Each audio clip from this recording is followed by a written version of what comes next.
17 janvier 2011, webpresse.ca rencontre aujourd'hui l'équipe du film Chercher le courant, un documentaire qui discute des enjeux de l'hydroélectricité au Québec ainsi que de l'état de nos rivières. Je ne veux pas décider pour la population québécoise, il faut que ce soit eux et qu'ils aient tous les outils nécessaires pour le faire.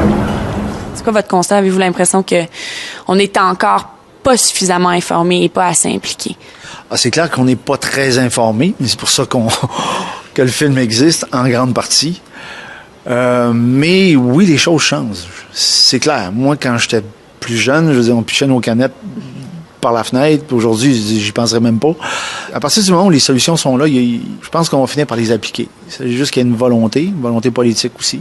C'est sûr que, bon, des fois, il faut que ça aille très mal avant que ça aille très bien. Sur la côte nord, au nord de Havre-Saint-Pierre, la rivière Romaine coule sur 500 km. Hydro-Québec a prévu y compléter en 2020 la construction d'un complexe hydroélectrique de 4 barrages. En tant que spécialiste de votre dossier, avez-vous appris de nouvelles choses ou découvert de nouveaux enjeux en faisant ce documentaire? C'est sûr que de simplement aller s'installer sur la rivière puis la faire de sa source à son embouchure sur 500 km, partir 46 jours, ça t'amène dans des endroits où est-ce que tu n'irais jamais. Et donc, oui, on a découvert toutes sortes de points de vue plus époustouflants les uns que les autres. Pour ce qui est de l'autre quête, la quête des énergies renouvelables, là, il y a eu plein de surprises qui sont plus de l'ordre de constats, de conclusions. Mon Dieu, oui, les potentiels existent, que ce soit en biogaz, que ce soit en géothermie. Elles existent, elles sont non seulement envisageables, mais matures, prêtes à être mises sur le marché, et on rate un virage industriel si on ne fait pas ça. Et elles sont moins dispendieuses que de faire le projet Romaine qui coûte très cher. Il y a les biogaz que je connaissais moins. Le fumier est considéré comme un polluant, souvent, par les gens. Tandis que si on le met dans le méthaniseur, ben là, il n'envoie plus son méthane dans l'atmosphère. En Allemagne, il y a 4500 fermes qui font ça. Au Québec, on en a 2.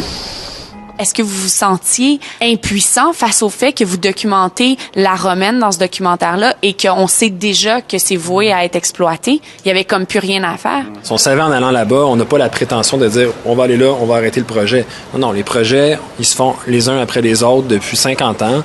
Puis nous, on veut juste essayer d'allumer une petite lumière sur comment faire un développement énergétique plus sensé, plus sain. On voulait amener notre contribution au futur énergétique du Québec via ce documentaire-là, amener de l'information pour que les gens puissent faire des choix éclairés. Quand on aura aménagé la dernière rivière, il va bien falloir faire quelque chose d'autre. Mais qu'est-ce qu'on va faire à ce moment-là qu'on ne saurait pas faire aujourd'hui? Nous, en tant que citoyens, qu'est-ce qu'on peut faire? Déjà, bon, de voir le film. C'est important pour être au courant. Ouais. Ça renseigne énormément. Une des choses, vous pouvez devenir membre de Fondation Rivière. Ça, c'est un geste. C'est pas cher, ça coûte 20$ par année. Et là, vous allez être tenu au courant de tout ce qui se passe. Fondation Rivière, c'est surtout ce qu'on fait. On envoie de l'information. Vous allez pouvoir nous en donner aussi. On fonctionne par réseautage. Ce qui est important, c'est de s'organiser parce que les gens contre qui on se confronte, eux sont très bien organisés. Et c'est sûr que tu seul chez vous devant ta télé, tu écoutes ça, puis tu te dis, ben moi, je peux rien faire. Mais à partir du moment où tu fais partie d'une organisation, ben là, l'un et l'autre, on peut compter sur les forces de l'un et de l'autre, les talents de l'un et de l'autre, pour peut-être un jour faire quelque chose. Le film Chercher le courant sera en salle à Montréal à compter du 28 janvier prochain.